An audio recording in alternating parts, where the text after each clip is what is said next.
আসসালামু আলাইকুম রহমতুল্লাহ। আজ আমরা নামাজি ব্যক্তিদের জন্য 21টি সুসংবাদ জানব।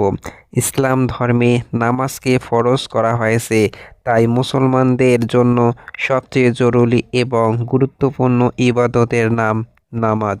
যারা নিয়মিত নামাজ আদায় করেন, পরকালে তাদের জন্য সুসংবাদ অপেক্ষা করছে। নামাজি ব্যক্তিদের জন্য পরকালে কি এমন সুসংবাদ অপেক্ষা করছে, চলুন পবিত্র কোরআন এবং হাদিসের আলোকে জেনে নেই এমন 20টি সুসংবাদ। নম্বর 1, সালাত সর্বোত্তম আমল। রাসূল সাল্লাল্লাহু আলাইহি ওয়াসাল্লামকে প্রশ্ন করা হলো, কোন আমলটি সর্বোত্তম? তিনি বললেন, সময় মতো সালাত আদায় করা। নম্বর 2, সালাত বান্দা এবং প্রভুর মাঝে সম্পর্কের মাধ্যম। রাসূলুল্লাহ সাল্লাল্লাহু আলাইহি ওয়াসাল্লাম বলেন, তোমাদের কেউ যখন সালাত আদায় করে তখন সে তার পালনকর্তার সাথে গোপনে কথা বলে। নম্বর 3, সালাত দ্বীনের মূল খুঁটি। রাসূলুল্লাহ সাল্লাল্লাহু আলাইহি সাল্লাম বলেন, সব কিছুর মূল হচ্ছে ইসলাম। ইসলামের মূল স্তম্ভ হচ্ছে সালাত এবং তার ইসলামের সর্বোচ্চ সূরাও হচ্ছে জিহাদ। তিরমিজি শরীফের হাদিস। নম্বর 4, সালাত হচ্ছে আলোক বতিকা। রাসূলুল্লাহ সাল্লাল্লাহু আলাইহি সাল্লাম বলেন, সালাত হচ্ছে কিয়ামতের দিন বান্দার জন্য নূর বা আলোক বতিকা।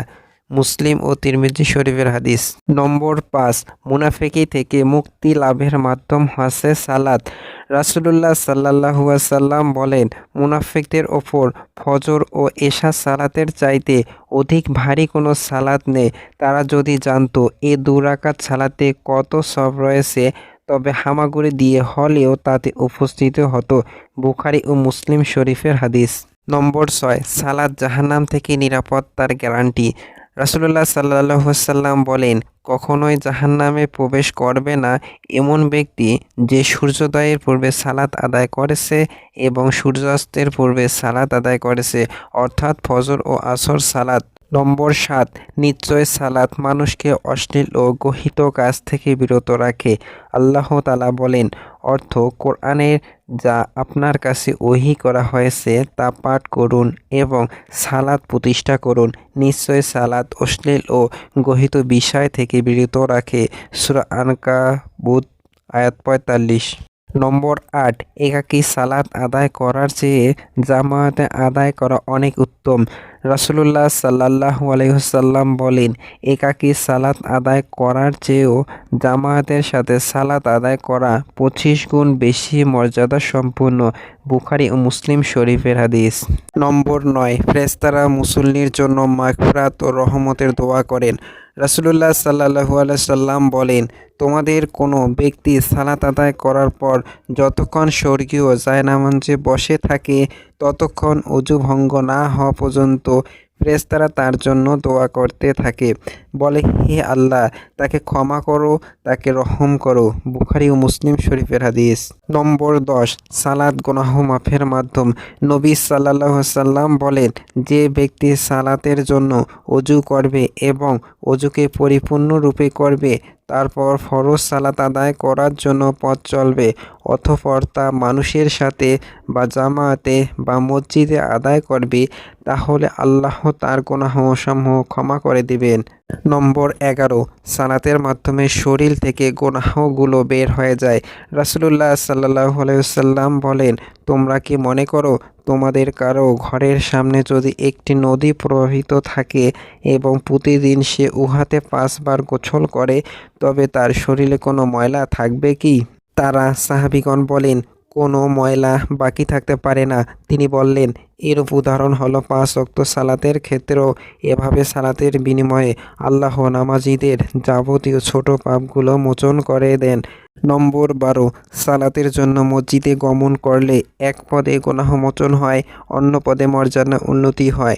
রাসূলুল্লাহ সাল্লাল্লাহু আলাইহি সাল্লাম বলেন, যে ব্যক্তি নিজ গৃহে ওযুর মাধ্যমে পবিত্রতা অর্জন করে, তারপর আল্লাহর কোনো এক ঘরে মসজিদে যায় আল্লাহর কোনো একটি ফরজ সালাত আদায় করার জন্য, তবে তার পদক্ষেপগুলোর বিনিময়ে একটি পদে একটি গুনাহ মোচন করা হয়, অন্য পদে একটি মর্যাদা উন্নতি হয়। নম্বর 13, আগে ভাগে সালাতে আসার মর্যাদা। রাসূলুল্লাহ সাল্লাল্লাহু আলাইহি ওয়াসাল্লাম বলেন, মানুষ যদি জানতো আজান দেওয়া এবং প্রথম কাতারে সালাত আদায় করার প্রতিদান কি, তাহলে কে আজান দেবে বা কে প্রথম কাতারে সালাত আদায় করবে তা নির্ধারণ করার জন্য তারা পরস্পর লটারি করতে বাধ্য হতো। তারা যদি জানতো আগেভাগে সালাতে আসাতে কী প্রতিদান রয়েছে, তবে তারা প্রতিযোগিতায় নেমে পড়তো। নম্বর 14, সালাতে আমিন বলার দ্বারা পূর্বের গুনাহ ক্ষমা হয়ে যায়।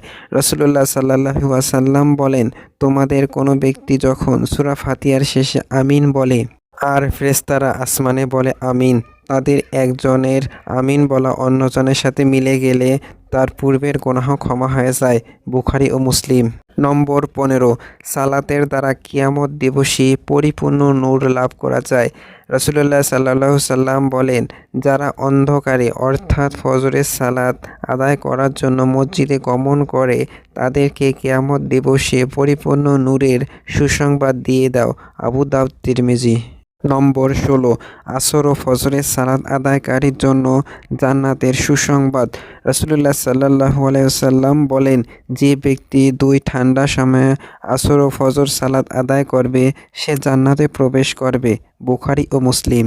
নম্বর 17, পুলসিরাত পার হয়ে জান্নাতে যাওয়ার সুসংবাদ।